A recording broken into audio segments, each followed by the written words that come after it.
नमस्कार दोस्तों, हमारे चैनल पांडे सनातनी में आपका स्वागत है। जय श्री कृष्ण, राधे राधे, हर हर महादेव। दोस्तों, आज हम सुनेंगे कार्तिक मास की नित्य नियम से सुनी जाने वाली कहानी। बोलिए विष्णु भगवान की जय, लक्ष्मी माता की जय, तुलसी माता की जय। एक समय की बात है, किसी गांव में एक ब्राह्मण परिवार रहता था। वह बहुत ही धार्मिक था। सभी लोग पूजा पाठ करते थे और सदा भगवान की सेवा में व्यस्त रहते थे। ब्राह्मण की दो बेटियां थीं। एक बेटा था। बेटा बहुत निकम्मा था। धीरे धीरे बुरे कर्मों में, बुरी संगत में ऐसे फंस गया कि लड़ाई में उसकी मृत्यु हो गई। ब्राह्मण का एक ही लड़का था, ऐसी दुर्गति को प्राप्त हुआ कोई सोच भी नहीं सकता था। जिसे उन्होंने बुढ़ापे का सहारा माना था, वे ऐसे ही चला गया। किसी ने भी कभी कल्पना भी नहीं की थी। पर विधि का विधान या कर्मों का फल क्या हो सकता है। ब्राह्मण की बड़ी बेटी का नाम शीला था। एक दिन शीला गांव के कुएं से पानी लेने गई थी। जब शीला कुएं पर पानी लेने गई तो उसने देखा कि वहां पर बहुत सारी औरतें इकट्ठा होकर आपस में कुछ बातें कर रही थी, कुछ चर्चा कर रही थी। तब शीला ने उनसे पूछा कि आप लोग यहाँ इकट्ठा होकर क्या कर रही हैं, किस विषय पर बात हो रही है। तब एक औरत बोली, जो बहुत ही बुजुर्ग थी। उन्होंने बताया कि हम कार्तिक स्नान के लिए यहाँ पर आए हैं। सभी ब्रह्माणी हमें कार्तिक स्नान की कहानियाँ सुनाएंगी। फिर हम सूर्य नारायण और भगवान को अर्घ्य देकर विष्णु भगवान और तुलसी महारानी की पूजा करेंगे और पीपल पथवारी को सींचेंगे। शीला ने पूछा कि यह सब करने से क्या होता है, और महिला ने बताया कि यह सब करने से धन धान की प्राप्ति होती है, निरोगी काया मिलती है और सभी प्रकार का सुख भोग कर मोक्ष को प्राप्ति होती है। अब महिला ने शीला से कहा कि एक काम करो, तुम भी रोज जल्दी से उठकर स्नान करके कर लिया करो, आकर हमारे साथ कथा सुन लिया करो। उस महिला की बात सुनकर शीला बहुत प्रसन्न हुई। वह उत्साह के साथ जल्दी से स्नान करने पहुंच गई। जल्दी से स्नान करके वापस आई और सभी के साथ कहानी सुनने बैठ गई। ब्रह्माणी आई, उन्होंने कहानी कहना शुरू कर दिया। पहली कहानी सूर्य नारायण भगवान की कही।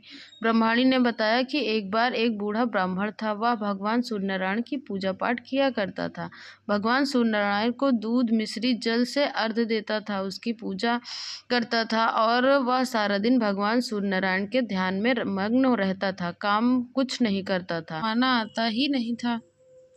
ब्रह्माणी बहुत ज़्यादा परेशान थी। कमाने के लिए कहती तो ब्राह्मण कहता कि मुझे कमाना नहीं आता है, मैं क्या करूं, मुझे तो कुछ भी नहीं आता है।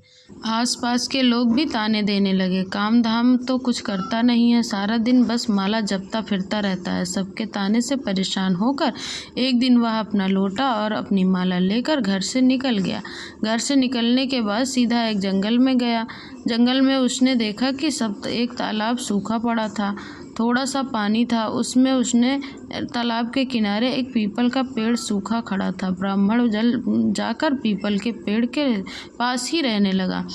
वो रोजाना सूर्य नारायण भगवान को अर्घ्य देता। तालाब में से जो थोड़ा सा जल था वह एक लोटा पानी लेता और अर्घ्य देता।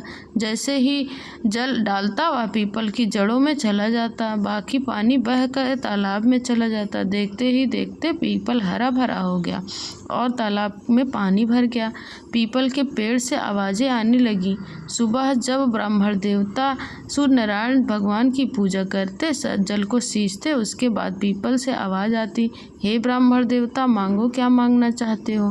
ब्राह्मण देवता ने सोचा कि पीपल में कहीं भूत पिशाच की आवाज़ तो नहीं है, और वो ब्राह्मण डरने लगा। डर के मारे सूखने लगा, दुबला पतला हो गया। एक दिन ब्राह्मणी ने ब्राह्मण को पूछा कि तुम्हें अच्छा खिलाती हूँ, अच्छा पहनाती हूँ, फिर भी तुम सूखते क्यों जा रहे हो। तब ब्राह्मण ने पीपल की आवाज़ के बारे में बताया। इस सारी बात ब्रह्माणी को बता दी। तब ब्रह्माणी ने कहा, हे सूर्य देवता, यह तो सूर्य देवता की आवाज़ है। अब की बार जब सूर्य देवता आपसे पूछें कि आपको क्या चाहिए तो बोलना, अन्न धन बेटे पोते पोती लक्ष्मी मांग लेना। ब्राह्मण ने कहा, ठीक है। अगले दिन जब ब्राह्मण ने सूर्य नारायण की पूजा की, उसके बाद पीपल से आवाज़ आई, मांगो ब्राह्मण देवता, क्या मांगना चाहते हो। तब ब्राह्मण ने कहा, हे भगवान, अगर आप मुझसे प्रसन्न हो तो मुझे अन्न धन लक्ष्मी बेटे पोते पोती घर बार दे दो। अब यह सुनकर सूर्यनारायण भगवान बोले, ब्राह्मण देवता, मैं तो आपको बहुत सीधा मानता था, आपने तो सारी चीज़ें मांग ली। भगवान सूर्यनारायण के कहा, जो जो तुमने मांगा है वो तुम्हें देता हूँ। अब इसके बाद ब्राह्मण दोबारा से अपनी पूजा पाठ में बैठ गया और लीन हो गया। रोजाना उसी तरह से पूजा पाठ करता रहा। एक दिन ब्राह्मण देवता ने सोचा कि चलो नगर की तरफ देख के आता हूँ, घर की तरफ देखता हूँ, घर परिवार में सब कैसे हैं। जब वह घर के पास गए तो उन्होंने देखा कि वहाँ कोई महल सा बना हुआ था। कोई छज्जे पर ब्रह्माणी बैठी हुई थी। ब्रह्माणी ने देखा कि नीचे गली में ब्राह्मण देवता आए हुए हैं, तो बच्चों से कहकर उन्होंने अंदर बुलवाया। अंदर बुलवाने के बाद ब्रह्माणी ने बताया कि यह सब सूर्यनारायण की कृपा से हुआ है। आपकी पूजा पाठ से सूर्यनारायण भगवान ने हमें यह सब दिया है। जानकर ब्राह्मण देवता बहुत खुश हुआ। ब्रह्माणी ने ब्राह्मण को घर में रहने के लिए कहा, लेकिन वह घर पर नहीं रुके, वापस जंगल में उसी पीपल के नीचे जाकर बैठ गया और सूर्यनारायण भगवान की साधना में लीन हो गया। हे सूर्यदेव, जैसे आपने ब्राह्मण और ब्रह्माणी पर कृपा दृष्टि बनाई, वैसे ही सब पर बनाना। बोलो सूर्यनारायण की जय, कार्तिक मास की जय। आइए सुनते हैं दूसरी कथा।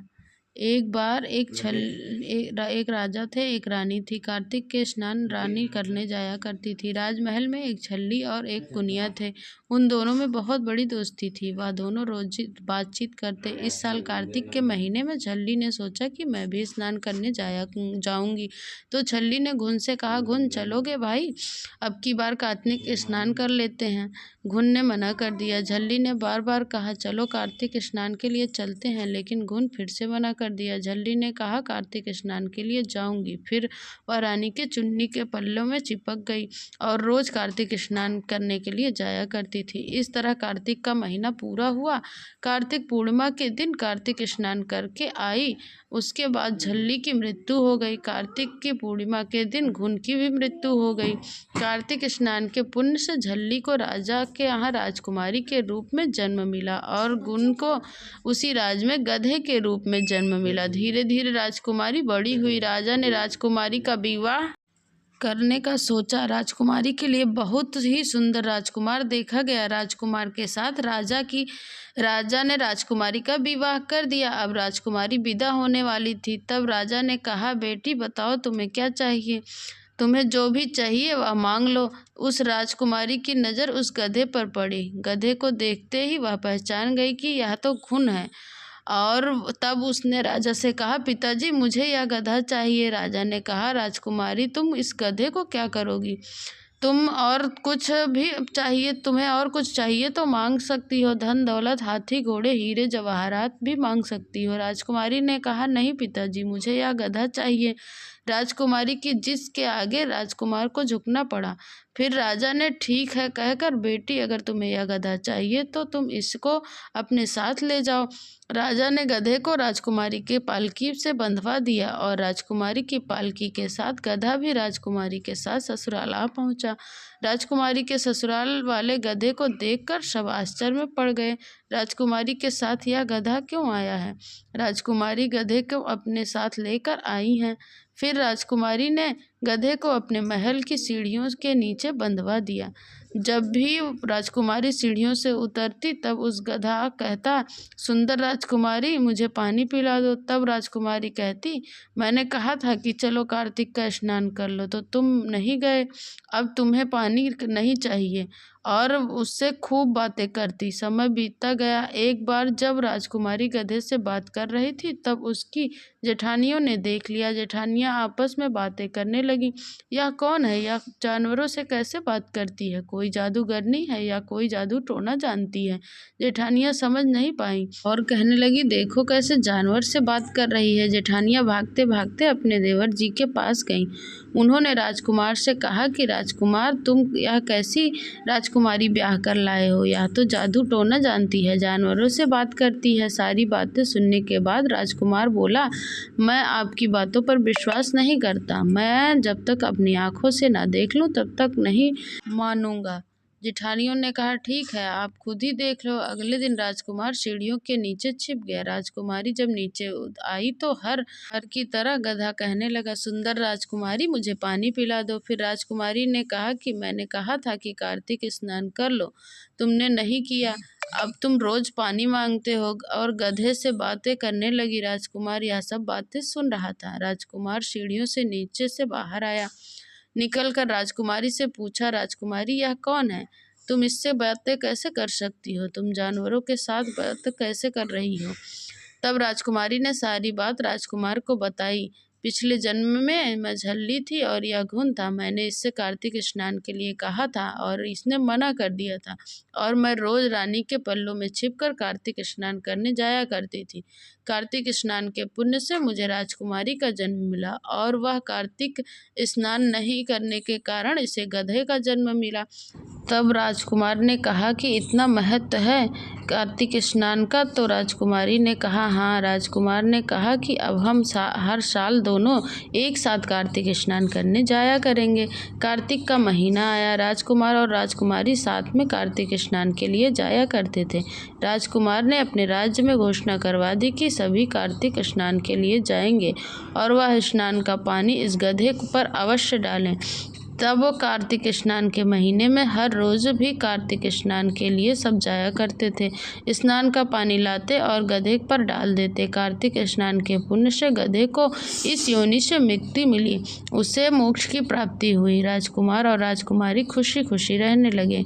उन्हें कोई भी प्रकार का कष्ट नहीं हुआ। राजकुमार और राजकुमारी हर साल कार्तिक मास का स्नान करते। राजकुमार और राजकुमारी कार्तिक स्नान के लिए जाया करते थे।